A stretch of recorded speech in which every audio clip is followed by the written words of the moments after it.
नमस्कार, मैं हूं श्वेता सिंह और आप देख रहे हैं दस्तक। सबसे पहले इस समय की बड़ी खबर आपको दे देते हैं। मेहुल चौकसी पर डोमिनिका की अदालत में जो सुनवाई चल रही थी वो सुनवाई पूरी हो गई है। डोमिनिका की सरकार ने वहां पर साफ तौर पर कहा था कि ये याचिका दाखिल नहीं करनी चाहिए क्योंकि वैध नहीं है। अब देखना है कि डोमिनिका की सरकार का जो रुख रहा है और भारत जिस तरीके से शिद्दत से वहां पर इस कोशिश में लगा है कि मेहुल चौकसी को वापस हिंदुस्तान लाया जाए ताकि यहां पर न्याय हो सके उन लोगों के साथ जिनका पैसा पीएनबी के घोटाले की वजह से डूबा। इस सब में जीत इस समय किसकी होगी? क्या यह कानूनी प्रक्रिया, क्या यह कानूनी लड़ाई लंबी चलने वाली है या मेहुल चौकसी हिंदुस्तान वापस लौटेगा? थोड़ी ही देर में चौकसी पर फैसला सुनाया जाएगा। लेकिन अभी बारी है दस्तक की। संयुक्त राष्ट्र महासंघ में बच्चों के अधिकार वाले घोषणा पत्र पर दस्तखत करने वाले हमारे अपने देश भारत में भी यह नियम है कि युद्ध, बाढ़, सूखा, महामारी, भूकंप जैसे समय में बच्चों को ही पहले राहत पाने का अधिकार है। लेकिन उन्हीं बच्चों ने अपने माता पिता को कोरोना से खो दिया तो सरकारी मदद पाने के लिए क्या बच्चों से ही कहा जाएगा, जाओ साबित करके लाओ कि तुम्हारे माता पिता कोरोना से जान गंवा चुके हैं? अगर ऐसा होता है तो बच्चों के सुरक्षित भविष्य के लिए दस्तक देता है आज तक। आज का मुद्दा है अनाथ होने का सर्टिफिकेट बच्चे कहां से लाएंगे? कोरोना से मृत्यु का प्रमाण पत्र लाने के लिए बच्चों को लाचार करने वाली व्यवस्था पर आज दस्तक देकर आप भी उठाइए आवाज। जो सीएमएचओ है डॉक्टर ए के तिवारी, अब 20-22 दिन से ज़्यादा हो चुका तो वो ये कह रहा है कि आप पहले सिद्ध कीजिए कि आपकी मम्मी कोरोना पॉजिटिव थी।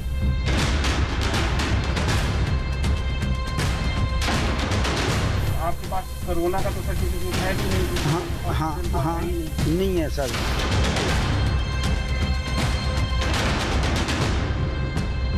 इन दोनों को इन योजनाओं का लाभ मिले ताकि ये भविष्य में अपने पैरों पर खड़े होकर अपने सपने को साकार कर पाएँ।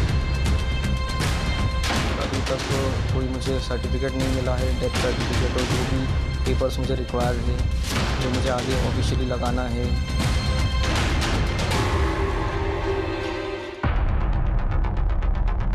संविधान के अनुच्छेद 15 भाग 3 में राज्य को बच्चों के सशक्तिकरण की जिम्मेदारी दी गई, लेकिन जिन्हें जिम्मेदारी मिली उस व्यवस्था ने क्या किया?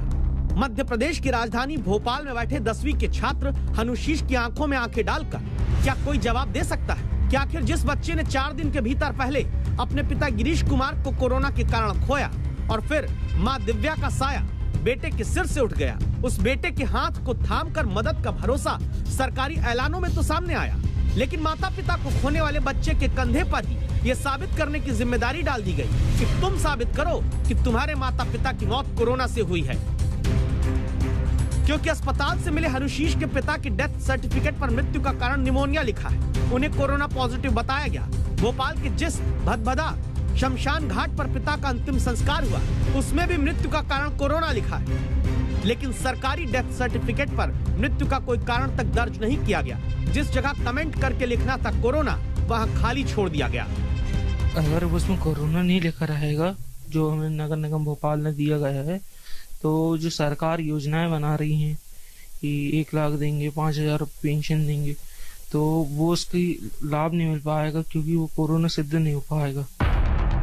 हनुशीष के पिता की मृत्यु के सर्टिफिकेट पर कोरोना सरकारी व्यवस्था लिखती नहीं और बैतूल के जिस सरकारी अस्पताल में कोरोना जैसे लक्षणों के बाद हनुशीष की मां भर्ती होकर जान गंवाती है, आरोप है कि वहां की प्रशासन ने तो कोरोना से मृत्यु का सबूत 10वीं में पढ़ने वाले बच्चे से ही मांगा है। डेथ सर्टिफिकेट तो नहीं मिला, डेथ सर्टिफिकेट की एक पर्ची मिली है और वहाँ के जो सीएमएचओ है डॉक्टर ए के तिवारी, अब 20-22 दिन से ज्यादा हो चुका तो वो ये कह रहा है कि आप पहले सिद्ध कीजिए कि आपकी मम्मी कोरोना पॉजिटिव थी, जबकि वो 2 दिन तक कोविड वार्ड में भर्ती रही। कैसे सिद्ध कर सकते हैं? सर हमने पहले ही सारे डॉक्यूमेंट जो हमारे एंटीजन की रिपोर्ट्स थी वो सब दे दिए थे, उसको देख के ही उन्होंने कोविड वार्ड में भर्ती किया था। अब वो हॉस्पिटल द्वारा मिस हो गई है और हॉस्पिटल अब हमसे ही रिपोर्ट मांग रहा है। हनुशीष जैसे बच्चों की मदद के लिए ही दिल्ली से लेकर भोपाल तक सरकारों ने मदद की योजनाएं निकाली। पीएम केयर्स फंड से ऐसे बच्चों की शिक्षा और स्वास्थ्य का खर्चा उठाया जाएगा। 18 साल की उम्र में बच्चे को मासिक स्कॉलरशिप और 23 साल की उम्र में 10 लाख रुपए का फंड दिया जाएगा। मध्य प्रदेश सरकार ने ऐसे बच्चों की मदद के लिए 5,000 रुपए प्रति माह देने का ऐलान किया है। बच्चों के लिए मुफ्त हर महीने राशन दिया जाएगा, स्कूल कॉलेज की पढ़ाई का खर्चा उठाने का भरोसा दिया गया। लेकिन ये सारी मदद बच्चे तभी पाएंगे जब उनके हाथ में अपने माता पिता की मौत का कारण कोरोना बताने वाला सरकारी पन्ना होगा। लेकिन भोपाल के पास सीहोर में 12 साल की आयुषी और 7 साल के आलोक के हाथ में पिछले साल कोरोना वायरस से जान गंवाने वाली मां और इस साल कोरोना के लक्षण के बाद दम तोड़ देने वाले पिता की तस्वीर भर है। आज तक संवाददाता हेमेंद्र शर्मा जब इस परिवार तक पहुंचे तो पता चलता है कि बच्चों के बुजुर्ग दादा ने स्थानीय स्तर पर झोला छाप डॉक्टरों से पिता का इलाज कराया था। उस मुश्किल वक्त में संभव है कि ये गरीब परिवार अस्पताल के दरवाजे तक पहुंचने की हिम्मत भी ना जुटा पाया हो। अब इनके पास कोई ऐसा कागज नहीं, ऐसा दस्तावेज नहीं जिस पर लिखा हो कि इनके सिर से मां के बाद पिता का साया उठने की वजह कोरोना है, तो मदद मिलना दूर की बात। साधन नहीं था, मैं चौकीदारी करता था और लड़का मेरे थोड़ा खिलाफ था तो मैं ले जा नहीं पाया उसको। तो उसके ये गले में न जाने क्या हुआ, गला बंद हो गया। गला बंद होने के बाद में सर जी वो मर चुका। अभी कुछ नहीं दिया सर जी। आपके पास कोरोना का तो सर्टिफिकेट है भी नहीं? हाँ, नहीं है सर जी।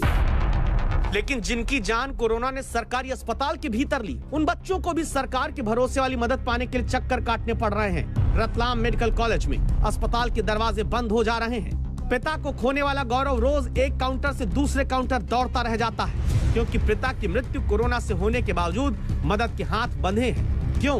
क्योंकि जिन पिता की RT-PCR रिपोर्ट पॉजिटिव रही, जिनकी मृत्यु के बाद अस्पताल ने भी अपने एक कागज में कोरोना पॉजिटिव होना लिखा, वहीं डेथ सर्टिफिकेट पर मौत की वजह वाला कोई कॉलम ही नहीं नजर आता और न कहीं कोरोना से मृत्यु लिखा जाता है। 11 तारीख को पापा का निधन हो गया और अभी तक कोई मुझे सर्टिफिकेट नहीं मिला है, डेथ सर्टिफिकेट, और जो भी पेपर्स मुझे रिक्वायर है, जो मुझे आगे ऑफिशियली लगाना है, वो कहते हैं अभी नहीं बना है, कल बनेगा, टाइम लगेगा और टाइम लगेगा, अभी नहीं, तैयार नहीं है, पेपर तैयार नहीं है, अभी टाइम लगेगा, आज नहीं कल, आज नहीं कल, ऐसा है।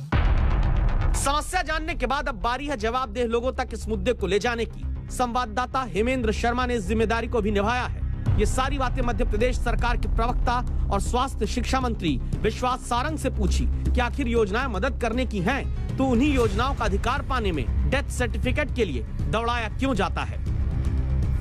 न सरकार की मंशा है, न सरकार के निर्देश हैं किसी भी जानकारी को छुपाने की। स्थानीय निकाय के डेथ सर्टिफिकेट में कभी भी बीमारी नहीं लिखी जाती थी, न पहले कभी भी नहीं लिखी जाती थी। क्योंकि ये योजना आई है तो सभी हितग्राहियों को इसका लाभ मिले, ये सरकार सुनिश्चित करेगी। कैसे करेगी सर? करेगी, आप फिक्र मत करिए, कोई दिक्कत नहीं, कोई भी देखिए, हमारी सरकार ने योजना बनाई है, हमारी मंशा है, माननीय मुख्यमंत्री जी की मंशा है कि वो बच्चे जिनके सर से उनके माँ बाप का साया उठ गया है, उनकी मदद करना है। जब हमारी मंशा है तो फिर कहीं दिक्कत नहीं आएगी। सरकार और सरकारी योजनाओं की मंशा साफ है तो फिर जरूरी है कि गौरव हो या आयुषी, आलोक हो या हनुशीष, ऐसे हर बच्चे के घर तक खुद अधिकारी पहुंचे जिनके जीवन के भविष्य पर अभी संकट आया है। योजना बना देना ही सिर्फ बड़ी बात नहीं होती, बल्कि उन योजनाओं का लाभ जमीन पर तुरंत बच्चों तक पहुंचाने की जवाबदेही अधिकारियों की तय करनी सुनिश्चित की जाए। हेमेंद्र शर्मा, भोपाल, आज तक। देश में आखिर ऐसे बच्चे कितने हैं जिनको तुरंत सुरक्षा समाज और सरकार के स्तर पर मिलना जरूरी है? इसको लेकर भी यह आरोप लग रहा है कि राज्य सरकारें सही से बच्चों के आंकड़े पेश नहीं कर रही।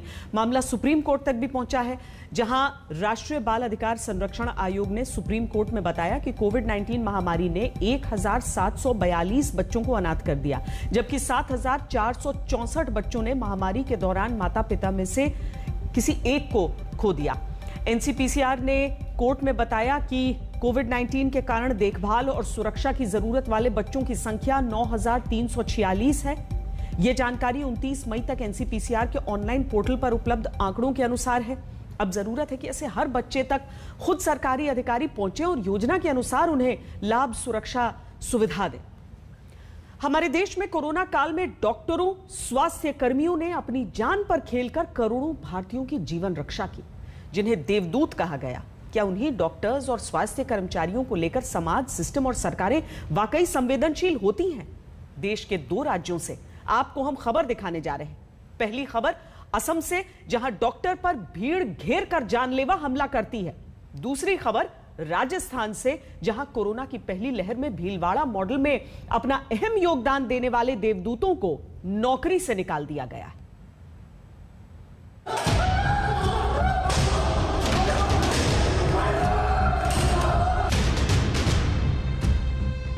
कोरोना से देशवासियों की रक्षा में जब 2 साल के भीतर 1300 डॉक्टर अपनी जान तक कुर्बान कर चुके हैं, तब जख्म से लाल एक डॉक्टर की ये पीठ वाली तस्वीर ही विचलित कर देने वाली नहीं, बल्कि ये पूरी घटना ही विचलित करती है।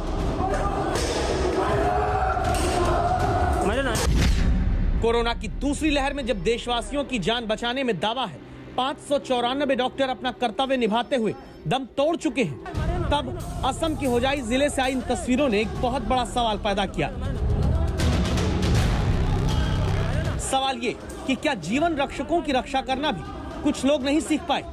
जहां कोरोना से एक मरीज की मृत्यु के बाद युवा डॉक्टर को भीड़ घेरती है, लोगों की जान बचाने वाले डॉक्टर को नीचे गिराकर उन्हें पैरों से मारा गया, बर्तन से पीटा गया, भीड़ डॉक्टर को खींचकर बाहर ले जाती है। एक सुरक्षा कर्मी नजर आता है, लेकिन वो भी डॉक्टर को भीड़ के जानलेवा हमले वाले चंगुल से निकाल नहीं पाता। अस्पताल के बाहर तक ले जाकर डॉक्टर को भीड़ पीटती रही।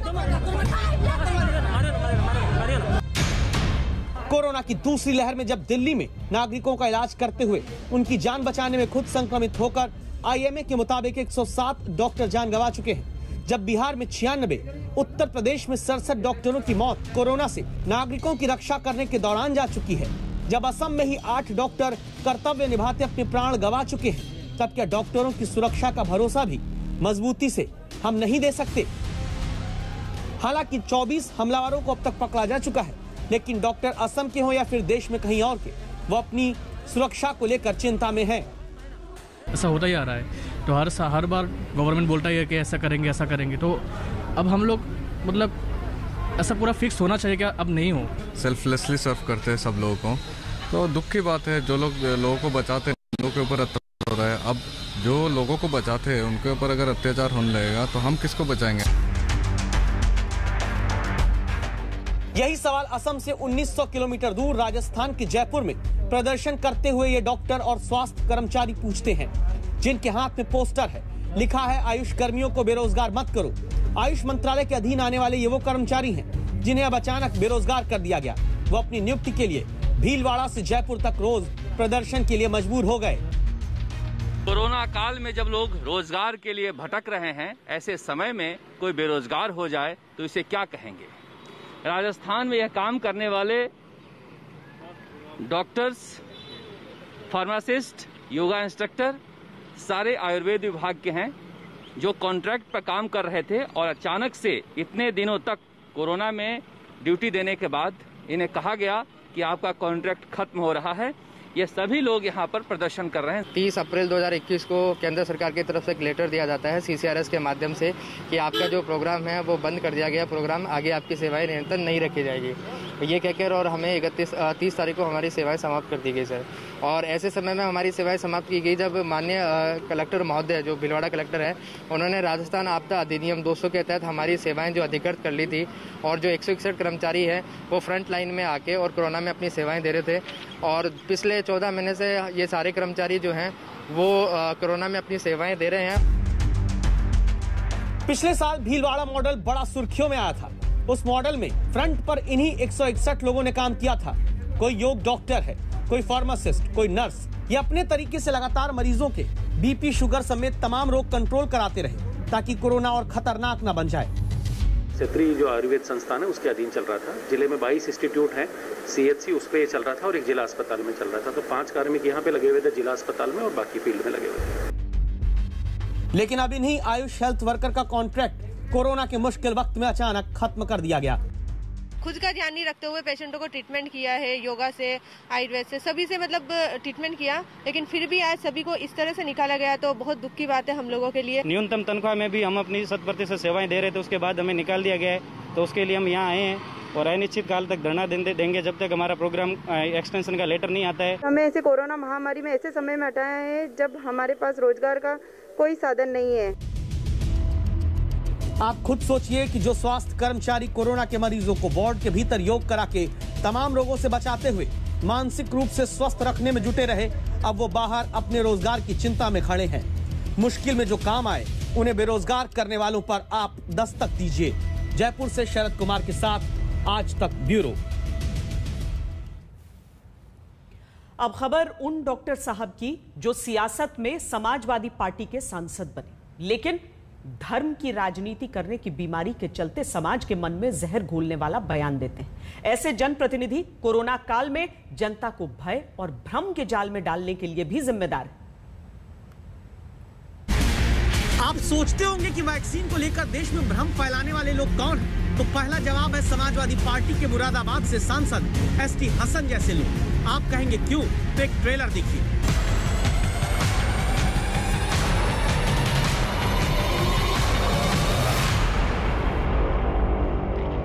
हमारे देश के अंदर आसमानी आफतें कितनी आ रही हैं। 10-10 दिन में 2-2 तूफान आ गए। बड़े बड़े मौसम वैज्ञानिकों का दिमाग चक्कर घिन्नी की तरह घूमने लगेगा कि उनकी पढ़ाई लिखाई अनुभव सब पर पानी फेर दे रहे हैं। मुरादाबाद से समाजवादी सांसद डॉक्टर एसटी हसन, जिनकी माने तो ताउते तूफान हो या यास, इन सब के भारत में आने की वजह है केंद्र सरकार के बनाए हुए कुछ कानून। ऐसे कानून बना दिए गए हों जिसमें शरीयत के अंदर मदाखलतें हुई हों, चाहे ऐसा कानून बना दिया गया हो जिसमें दुनिया के सबसे बड़े लोकतंत्र में पर्टिकुलरली एक कम्युनिटी को कह दिया गया कि उनको नागरिकता नहीं मिलेगी, यानी कि मुसलमान को नागरिकता नहीं मिलेगी, बाकी सबको मिल जाएगी।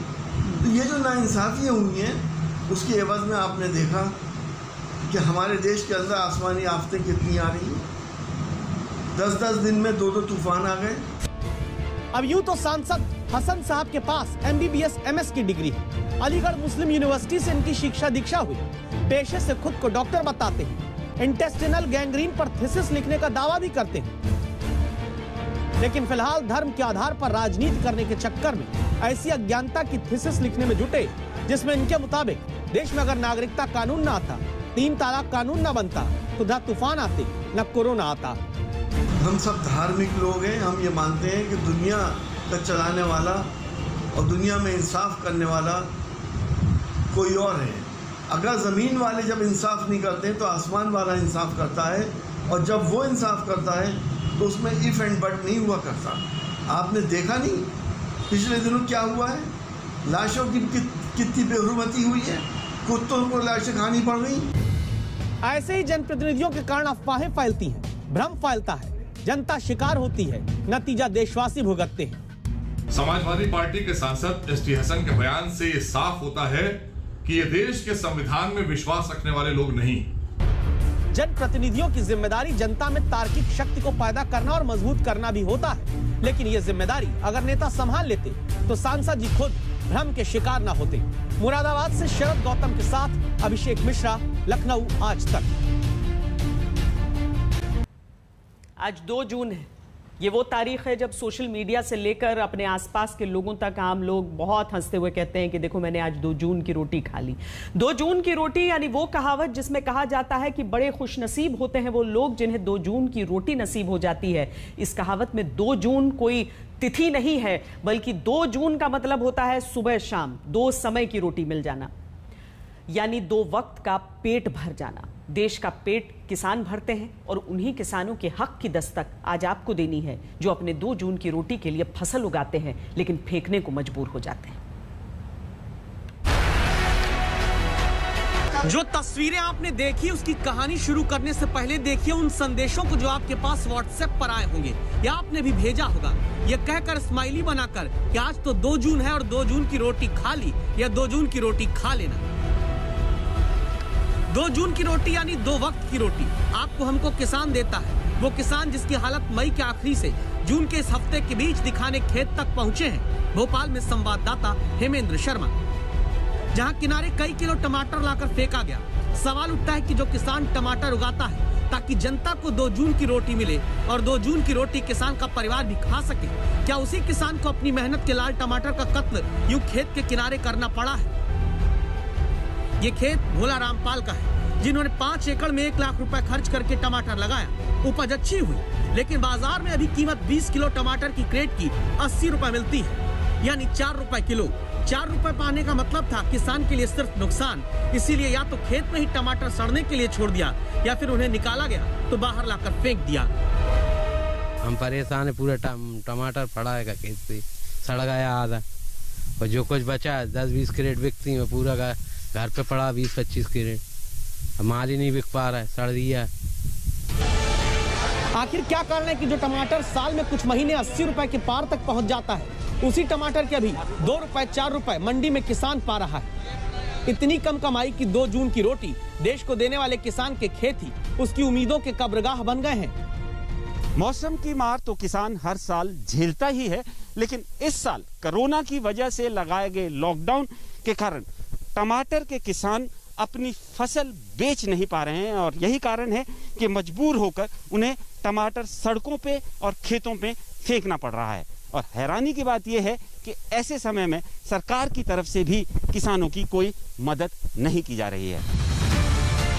मध्य प्रदेश ही नहीं, हरियाणा के अंबाला के खेत भी ले चलते हैं आपको, जहां किसान टमाटर की कीमत 2 रुपए मिलने पर अपने खेत में लाखों रुपए खर्च करके उगाई गई मेहनत को लोगों के लिए मुफ्त कर चुके हैं। कुछ नहीं बचता रही जी, इसे बेचने तो फ्री कर दीजिए।